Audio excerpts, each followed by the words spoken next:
നമസ്കാർ, ഞാനൊരു രാഷ്ട്രീയ കുടുംബത്തിലാണ് ജനിച്ചത്. ഞാൻ ചെറിയ കുട്ടിയായിരുന്നപ്പോൾ 1980-കളിൽ പ്രിയങ്കയും ഞാനും വീട്ടിൽ പശയുണ്ടാക്കുമായിരുന്നു. രാത്രി പോസ്റ്റർ ഒട്ടിക്കാൻ പോകുമായിരുന്നു. തെരഞ്ഞെടുപ്പ് എന്താണെന്ന് എനിക്കറിയാം. 20 വയസ്സ് മുതൽ ഞാൻ തെരഞ്ഞെടുപ്പിൽ മത്സരിച്ചു കൊണ്ടിരിക്കുന്നുണ്ട്.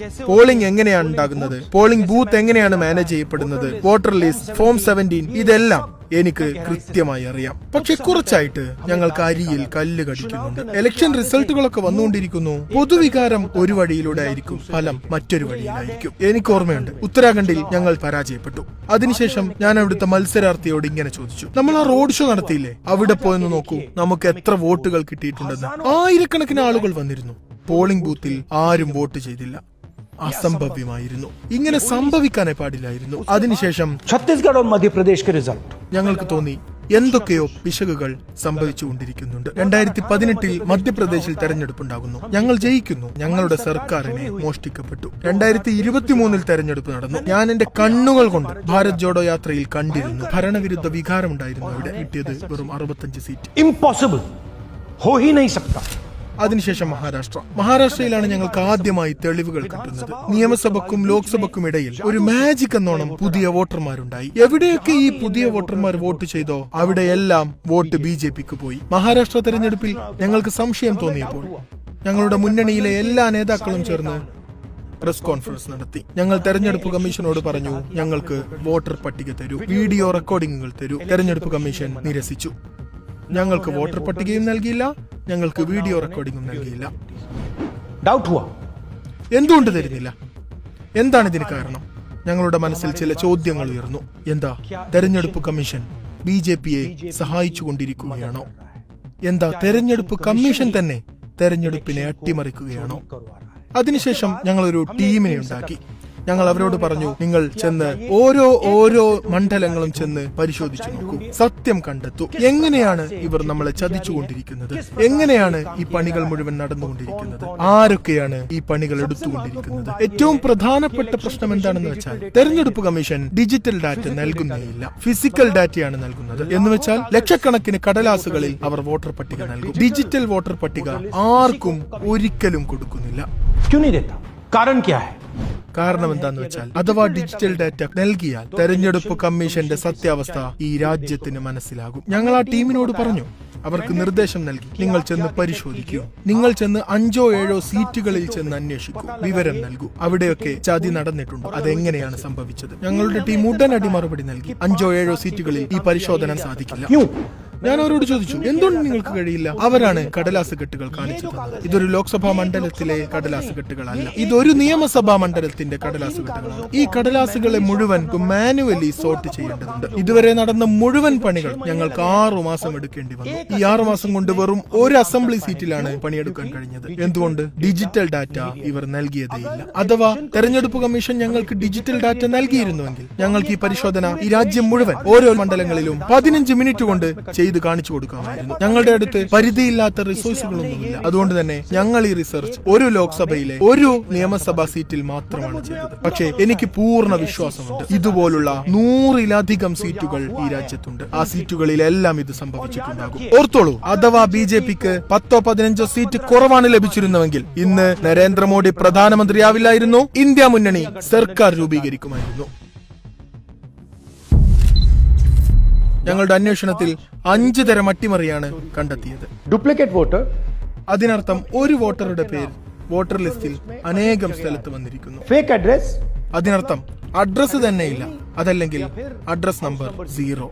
Bulk voter in single address, അതായത് ഒരു ചെറിയ വീട്ടിൽ 40, 50, 60 ആളുകൾ താമസിച്ചുകൊണ്ടിരിക്കുന്നു. ഇൻവാലിഡ് ഫോട്ടോസ്, അല്ലെങ്കിൽ ഫോട്ടോ തന്നെയില്ല, അതല്ലെങ്കിൽ ചെറിയ ഫോട്ടോ, അത് കാണാനും കഴിയില്ല. ആരാണ്, ആരുടെ മുഖമാണ്, ഒന്നും അറിയാൻ സാധിക്കില്ല. Misuse of form 6. Form 6 first time വോട്ടർമാർക്കാണ് കൊടുക്കുന്നത്. അതിനർത്ഥം വയസ്സ് 18 അല്ലെങ്കിൽ 20 ഒക്കെ ആയ ആളുകൾ. പക്ഷേ വോട്ടർ പട്ടികയിൽ 90 വയസ്സുള്ളവരും ഫോം 6 ഉപയോഗിച്ചുകൊണ്ടിരിക്കുന്നു. തെരഞ്ഞെടുപ്പിൽ 6,50,000 വോട്ടർമാരുണ്ടായിരുന്നു. അതിൽ 1,00,000 പേരും വോട്ട് മോഷ്ടിക്കുന്നവരാണ്. ഞാൻ നിങ്ങൾക്ക് 5 ഉദാഹരണം നൽകുന്നു. ഇത് നോക്കൂ, ഗുർകിരത് സിംഗ് താങ്, ഇയാളുടെ പേര് 4 വ്യത്യസ്ത ബൂത്തുകളിൽ വന്നിട്ടുണ്ട്. ഇതെങ്ങനെയുണ്ടായി? ഇതെന്തുകൊണ്ട് സംഭവിച്ചു? മറ്റൊരു ഉദാഹരണം കൂടി നോക്കൂ, വിശാൽ സിംഗ്. വാരാണസിയിലെ വോട്ടർ പട്ടികയിലും ഇയാളുടെ പേരുണ്ട്. ബംഗളൂരുവിൽ 2 തവണയും വോട്ടർ പട്ടികയിൽ പേര് വന്നിരിക്കുന്നു. क्या ये എന്താ ഇയാൾ വാരാണസിയിലാണോ വോട്ട് ചെയ്യുന്നത്, അതല്ല ബാംഗ്ലൂരിലാണോ വോട്ട് ചെയ്യുന്നത്, അതോ രണ്ടിടത്തും ഇയാൾ വോട്ട് ചെയ്യുന്നുണ്ടോ? മറ്റൊരു ഉദാഹരണം കൂടി നോക്കൂ. House number 0. നിങ്ങൾ എപ്പോഴെങ്കിലും കേട്ടിട്ടുണ്ടോ ഹൗസ് നമ്പർ 0 എന്നത്?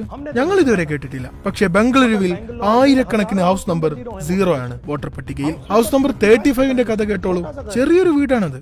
ഏറിപ്പോയാൽ 4 പേർക്ക് താമസിക്കാം. പക്ഷേ ഈ 35-ാം നമ്പർ വീട്ടിൽ 80 ആളുകൾ വോട്ടർ പട്ടികയിൽ രജിസ്റ്റേർഡ് ആണ്. ഇത് ARO എങ്ങനെയാണ് അപ്രൂവ് ചെയ്തത്? എന്തുകൊണ്ട് അപ്രൂവ് ചെയ്തു? ഞങ്ങൾക്ക് അറിയണം. ഇത് നോക്കൂ, വോട്ടർ പട്ടികയാണിത്. ഇവരുടെ ഫോട്ടോ നോക്കൂ. ഇതിൽ ഫോട്ടോ തന്നെ ഇല്ല, അല്ലെങ്കിൽ ചെറിയ ചെറിയ ഫോട്ടോകളാ, അത് കാണാനും പറ്റുന്നില്ല. ഈ വോട്ടർ ID വെച്ചിട്ടാണ് വോട്ട് ചെയ്തിട്ടുള്ളത്. ഇനി ഞാൻ നിങ്ങൾക്ക് ശകുൻ റാണിയുടെ കഥ പറഞ്ഞു തരാം. അവരിത്തവണ കന്നി വോട്ടർ ആയിരുന്നു. 70 വയസ്സാണ് അവർക്ക്.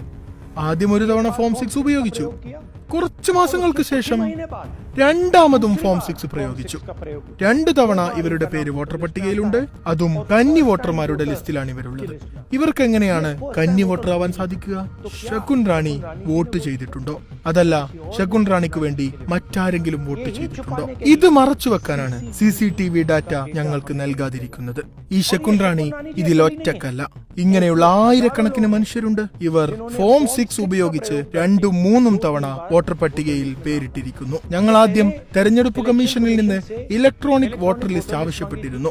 CCTV ഫൂട്ടേജ് ആവശ്യപ്പെട്ടിരുന്നു. അവർ അവരുടെ പണി നിർവഹിച്ചില്ല. ഞങ്ങൾക്ക് ഇത് രണ്ടും നൽകിയില്ല. പിന്നെ ഞങ്ങൾ സ്വയം ഒരു അന്വേഷണം നടത്തി. RTI സമർപ്പിച്ചു. ഞങ്ങളുടെ പക്കൽ ചില ഡാറ്റകൾ ലഭിച്ചു. പ്രിയപ്പെട്ടവരെ, സത്യമാണിത്. ഇന്ത്യയിൽ തെരഞ്ഞെടുപ്പ് കമ്മീഷനും BJPയും ഒന്നിച്ച് തെരഞ്ഞെടുപ്പ് അട്ടിമറിച്ചുകൊണ്ടിരിക്കുകയാണ്.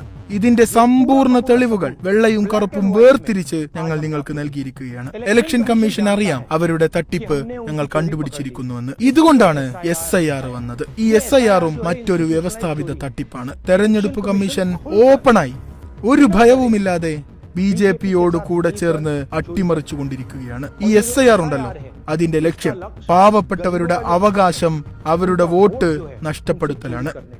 ഞാൻ മറ്റൊരു കാര്യം കൂടി നിങ്ങളോട് പറയാൻ ആഗ്രഹിക്കുന്നു. ഈ അന്വേഷണത്തിലുടനീളം ഞങ്ങൾ വോട്ടർമാരെ കൂട്ടിച്ചേർത്തതും കൂടി നോക്കി. പക്ഷേ എത്രത്തോളം കൂട്ടിച്ചേർക്കൽ സംഭവിച്ചിട്ടുണ്ടോ അതിലേറെ ഡിലീഷനാണ് സംഭവിച്ചുകൊണ്ടിരിക്കുന്നത്. പേര് വെട്ടലാണ് സംഭവിച്ചിട്ടുള്ളത്. ഇത് വെറും ഞങ്ങൾ കണ്ടെത്തിയ ഒരു പ്രധാന വഴി മാത്രമാണ്. മറ്റൊരു വഴി ഞങ്ങൾ ഇതുവരെ അന്വേഷിച്ചിട്ട് പോലുമില്ല. ഞാൻ തെരഞ്ഞെടുപ്പ് കമ്മീഷനോടും തെരഞ്ഞെടുപ്പ് ഉദ്യോഗസ്ഥരോടും കൃത്യമായി പറയുകയാണ്, നിങ്ങളിപ്പോൾ ചെയ്യുന്നത് തെറ്റാണ് ചെയ്യുന്നത്. രാജ്യദ്രോഹമാണ്, രാജ്യത്തിനെതിരാണ്. ഇത് നിങ്ങൾ മറക്കരുത്. സമയം വരും, ഞങ്ങൾ നിങ്ങളെ പിടിക്കുക തന്നെ ചെയ്യും. നിങ്ങൾ രക്ഷപ്പെടാൻ പോകുന്നില്ല. It is critical that we expose voter chori.